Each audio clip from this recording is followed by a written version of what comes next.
as the managing director of Nepal Electricity Authority, where I can do some meaningful support to this project. I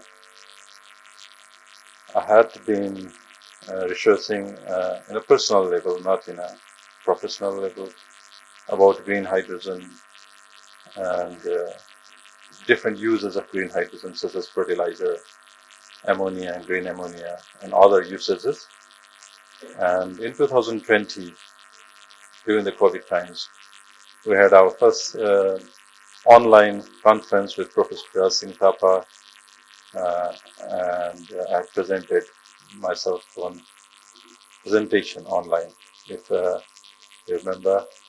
And so from then on, we have been quite engaged in the green hydrogen scene. And so it's really an honor that I'm able to speak here at this moment.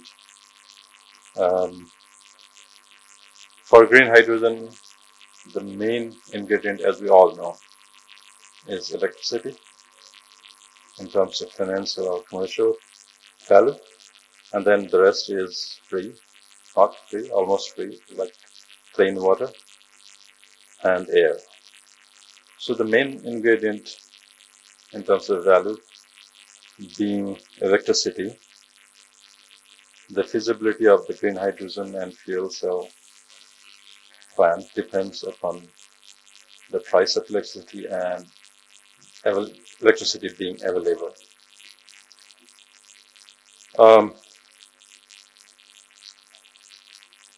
From the Nepal Electricity Authority point of view, a green hydrogen plant for us is a very reliable load, a consumer, a valuable consumer. And when you add fuel cell with that, then it becomes not only a load, but it becomes a reliable system stabilizer. So it makes all the more sense for NEA to support and be excited about this prospect of a green hydrogen plant and fuel cell plant in future in Nepal. I hope the feasibility study that is going to be carried out by GFILOS will provide us the rays of hope that is going to be feasible within the given context. And I know this is a new technology, comparatively new technology for us. And for every technology, there is two aspects. There's a technology cost, but at the same time, there are benefits of the early bird. So we have to always evaluate between the technology cost and the early bird benefit. I have to share my feeling. At the beginning, in 2020, we were very, very enthusiastic of green hydrogen. And then, as always, there are cycles, we became a little bit pessimistic. It's not feasible, it's too costly, and let the developed economies do the research, make it feasible, and then we'll adopt it. Just like in the electric vehicle industry. We were quite enthusiastic. We were like an enthusiast in 1990s. And I did myself a conversion of petrol car into a hybrid electric car in 1990 or in 2000. But then it took 20 plus years before it became really, really commercially feasible. So that's the story. And in green hydrogen also, we became like very enthusiastic and then a little bit pessimistic. And now it's time to be optimistic again. And we should pay the technology costs, be ready to pay, with some support. And right now, the support from Korea, South Korea, for this is going to soften the technology cost impact and provide us the early bird benefit. From in Nepal Electricity Authority, I just want to say this. at this moment that we will provide all support for the feasibility study. And in future, wherever it is decided as going to be feasible, the plant is to be located, we'll provide the grid reinforcements, do the study for the grid reinforcement and plan for it. Together, as the plant goes ahead, we'll also plan our grid reinforcements.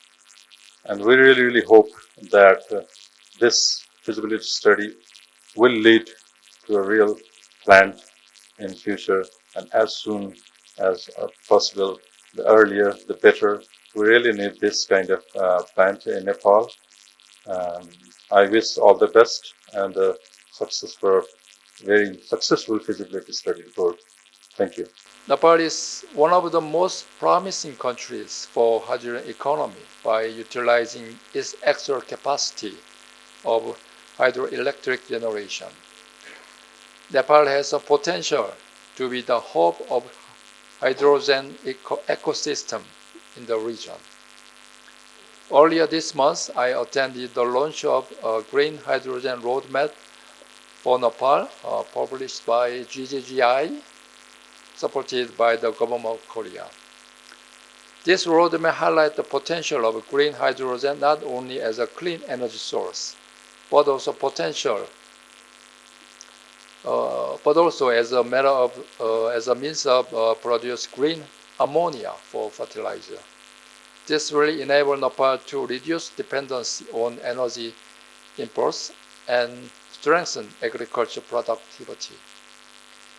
Beyond hydrogen, Korean companies have worked with Nepal in 3 hydropower development, including a 260 megawatt Opportunity-1 hydroelectric project with PPP financing of $650 million. These efforts, along with many others, reflect the growing depth of Korea-Nepal cooperation in advancing climate resilient and sustainable development of Nepal. When it comes to foreign direct investment, Korea has been the 4th largest foreign investor to Nepal after China, India, and Hong Kong in an accumulated term. I have met many Korean businessmen who want to explore potential and possibility for their investment to Nepal. Their priority sectors are energy, tourism, and manufacturing. I hope more Korean business invest, make products, and build infrastructure in Nepal through better favorable investment environment. Today's MOU between GPLOS and IBN marks another milestone in our partnership. I sincerely hope that feasibility study will progress smoothly and lead to its establishment of the Nepal's first ever green hydrogen and fuel cell plant. Such a project will not only contribute to Nepal's green energy transition, but also deliver broad economic and social benefit for the Nepali people. As always, Korea will continue to remain a reliable partner of Nepal, committed to advancing sustainable development and achieving our shared global climate goals together. 대대대 धन्यवाद. 감사합니다. Senior government officials, Managing Director from Nepal Electricity Authority, ladies and gentlemen, friends from media. It is an honor for me to witness this historic, MOU signing ceremony. Why I say historic? For 2 reasons. One, we've been educated by Kathmandu University, thanks to Dr. Biraj and his team, why, green hydrogen needs to be, implemented in Nepalese context. So there has been many, pros and cons, but, thanks to them for educating us. And also, I would like to acknowledge the government of Nepal for bringing, green hydrogen policy, which was, I think, unveiled last year only. This has kind of paved a way for, implementation of this kind of projects, and I'm very much happy to listen to, the CEO from GPLOS. That's why I say historic because you've demonstrated this in Korea.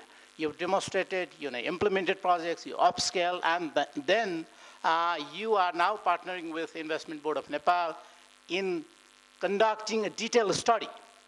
There has been, study, but I'm sure based on your experience, based on your expertise, based on your field implementations, I think we will be able to, implement a few feasible projects in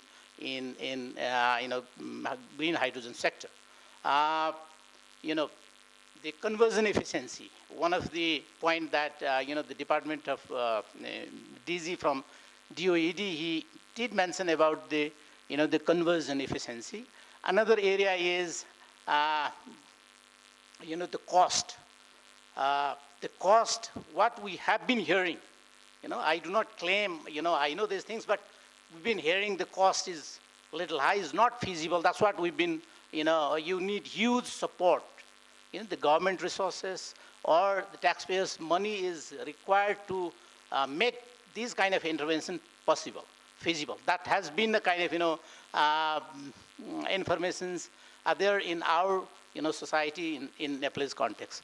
So with this study, I'm sure you will identify, okay, this is the cost, as, CEO G. Philos did mention, export and import cost, the surplus and, deficit energy, surplus during monsoon, deficit during, winter, the 6 cent, 12 cent, and the production cost now varies from $3 to $7 per kg. The electricity is the main input, and also electrolysis, all those things, people are now saying $15 per kg. I don't know this figure. And as the regulator, we need to make sure that these are cost effective. If the cost is not enough, then we have to have resources to, subsidize it, right? So in the beginning, in the solar industry also, we used to talk, oh, no, these are not feasible. The huge investment is required. The capital cost is way high, and you cannot compete this with hydro or others. But now solar cost has come down, and now, solar is cost competitive.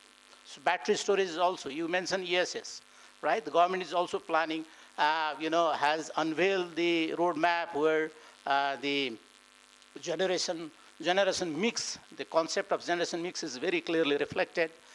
And in the commission, we are now discussing with potential, with experts, how can we, bring the cost, down, but at the same time, what should be the modality? What would be the appropriate tariff for investors? Our job as a regulator is to create an enabling regulatory environment so that investors can be assured of the return, right? Investment is not only linked with enabling regulatory environment, you have to have enabling legal environment, enabling, policy environment, of course, enabling institutional environment as well. But from our side, we're very much committed to create an enabling regulatory environment. What does that enabling regulatory environment means? The predictable, the pricing signal should be provided to investors so that they can make informed decision. So that's why, I like, you first want to do a detailed study. During the, study phase, I'm sure you will be interacting with the commission.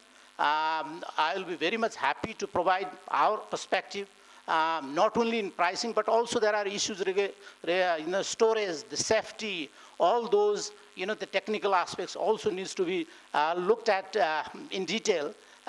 So that part also, I think probably we need to discuss. I also request you to, there are other studies also. I acknowledge the support that GGN, FSSP in the past used to provide us, the Nepal government in conducting or generating evidence in many fronts, including the green hydrogen. I request you to go through that report also. Ramadi sir and Pius, these people, they have done a little study also in the past.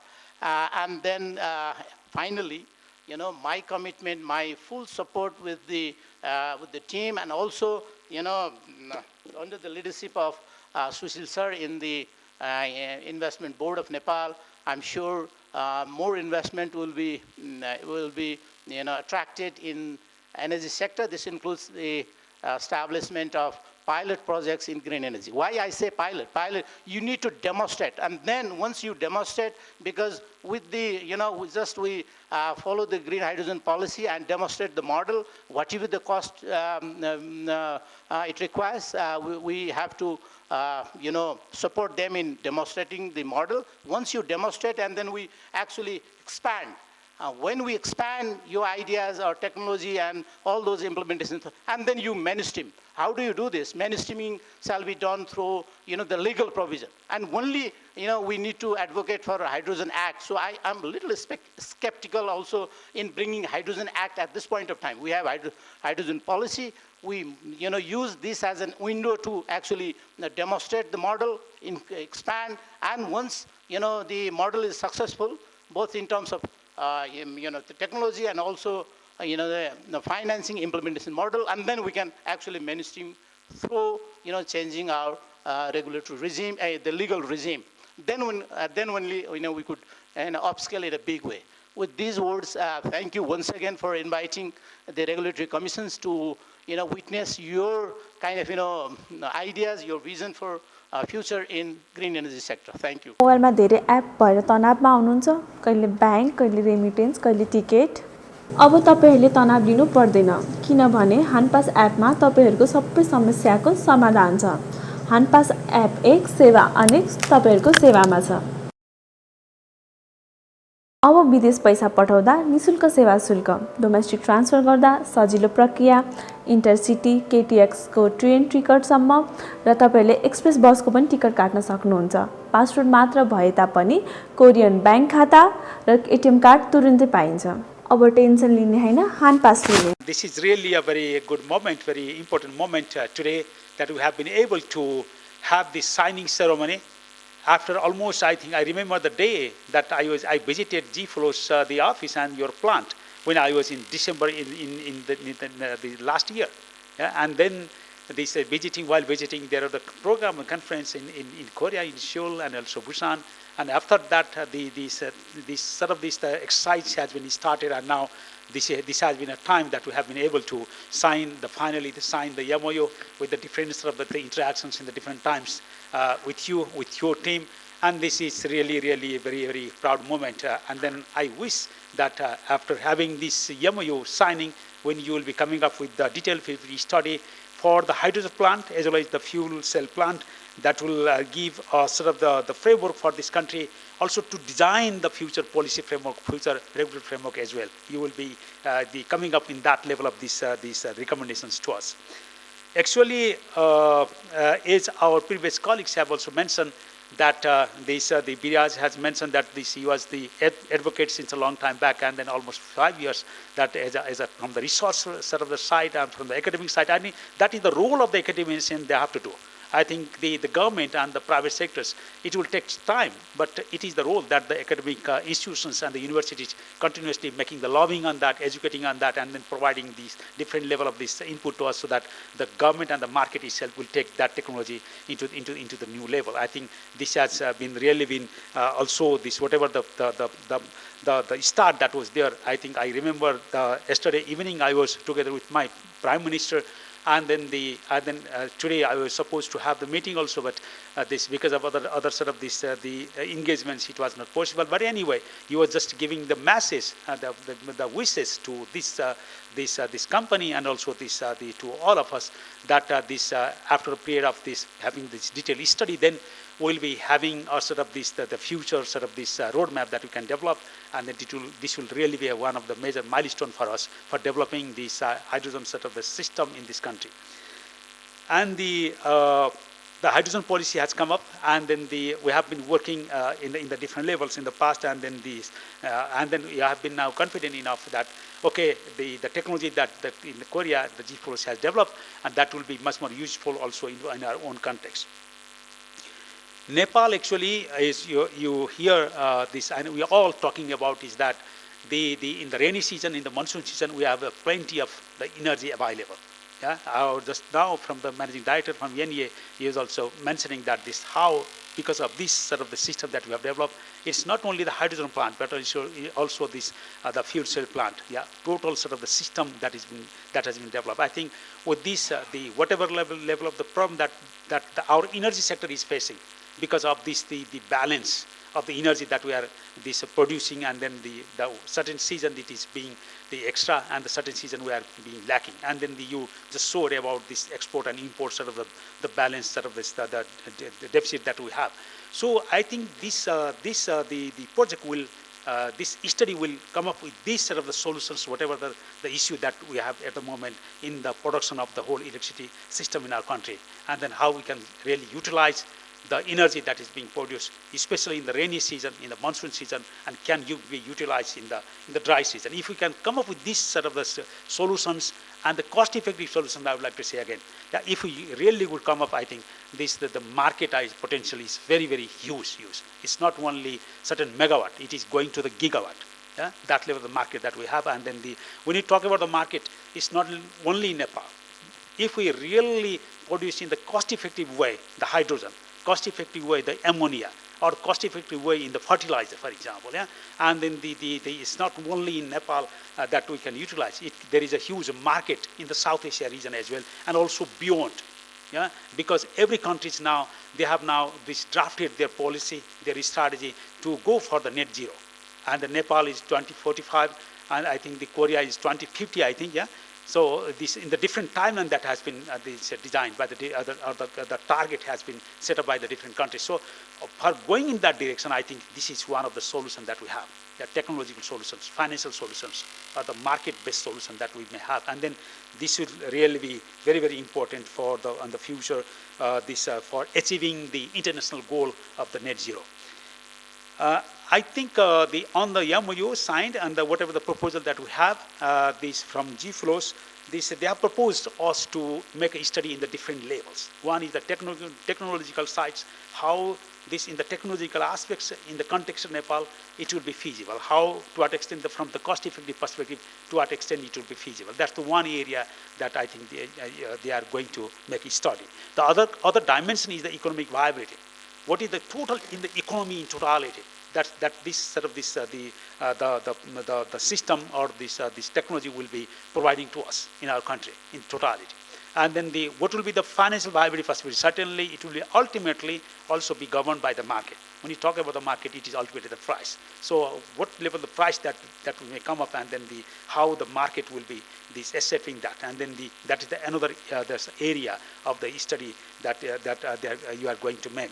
And the other one is certainly the environmental benefit, social benefit. Yeah? There are lots of benefits that are there, and then you will be coming up with that, so that to take a decision in the political level, to take a decision in the wider in the society level, these benefits would be very, very important to explore, and then to show that these are the benefits through this sort of project that we may come up. And then not only the present market scenario, but also the future market potential. Yeah? So if you will come up in the comprehensive level in all these aspects, then we'll be having a very high level confidence in all the level of the government and also in the private sectors, so that we'll be able to adopt this technology, and we may be going ahead on this. And then there will be a huge potential and the huge market for us on this technology. So without taking much time, actually we certainly need to make a comparison. The comparison in the difference of the other technologies, this solution that we have, and the solution through this, and in the context of the Nepal, I think it may not be feasible exactly in the other countries, but I really emphasize the energy that is being wasted in the rainy season, and then if you can really just catch that, and then come up with the technological solutions on that, I think that there will be the huge level of the value. And the other areas, I think the furnace oil, I think the replacing on that the bitumen that you just showed on this, that using the coal, I think replacing on that, replacing the other sources of the energy that through this, I think that will be add value, and we can also be willing to look into that. And then after having this, I wish that you are planning to make this study in a fast pace. That is the plan that you have explained, and the last time when we were having the presentations and the interactions in the last meetings. So then I think, I don't know how much time it will take, but I wish within a year of this signing ceremony, we will be able to establish the plant itself in the country and they start the production of the hydrogen. Yeah? And then that is the aim. And for that, I think you just have seen that the commitment that has come up from all the government ministries and the departments. Yeah? And the ministry level Electricity Regulatory Commission has also given this, whatever level support or the regulatory framework that is to be designed, we are ready for that and we would like to go there. And then the hydrogen policy is already there. I think that is giving a certain level of guidance to us. And then you can start from that, and then what level the other set of the framework that is needed, or what level the incentive that is needed, I think that we can discuss on that. And then for that, ultimately there is a need that to show that there is the value addition. I think the value addition in all the different aspects that we talked about. Yeah, then that will give the confidence for the government to take the level of the decision that is needed. So with this, I really would like to again to thank to GFlows and then the technology that you have invented, and then you have been able to do that, and then you have demonstrated that and you are just showing it's not just this technology available. It is already using. Yeah, I think you are using almost around 14,000 or 15,000 of the vehicles already is running in the roads in Korea. That means it is you are already showing on that, and then the different others of the uses in the different areas of the different sectors. So that means this is already commercial, so the value is there. So and this commercial value will be depending from one country to the other country, depending on the situations. But in the future, just our ARC chairman has mentioned that in the past, the solar system itself, we felt that it is very, very expensive. But now, it is being competitive now because of the technological advancement that is coming up. I think it will be making the cost coming down. And then when we think the hydrogen production is one of the major source, major sort of the sort of the potential for us. So the technological advancement, whatever that will be there around the world, I think that the Nepal can be benefited from that. So for this, I wish that we'll be able to have this study. You will be getting the full support from all the entire sort of the system in the country. And then we have the finance ministry, the law ministry, joint secretaries, and all the energy sectors. The financing, I think NIFRA is here, and the CEO is here. He is committed, I think. They're saying me that, CEO, sir, we would like to make investment on this project. When this project is coming up, when we'll be able to make an investment on this? I think they are already coming up with the green side of the fund already. So that's why there is the high level of appetite that is there in the country. So for this, I think it's only the matter that when you will be completing this and submitting the final sort of detailed study, and then I believe that there is the consortium team that are there, and then the financing team also are here. It's not only the technology, but they are also the people from the financing side as well. So we'd like to welcome you, and then there is the energy that I have, I think that we have seen here in this country. I think it will be also certainly boosting your also confidence as well, and then we will be working together. And whatever you need, please tell us, and then how we can go ahead, and then we'll be discussing later on and come to the conclusion. With this, I think this. I think thank you again so much for all your participation here, and then it's really a pleasure, great pleasure, and I wish that this study, feasibility study, in the same way, the same level of the participants, even the extended level, will be able to, after, I don't know, 4 or 5 months, 6 months, something like that, we'll be having the detailed study, and I will be happy to hear from you with this detailed study. Thank you so much.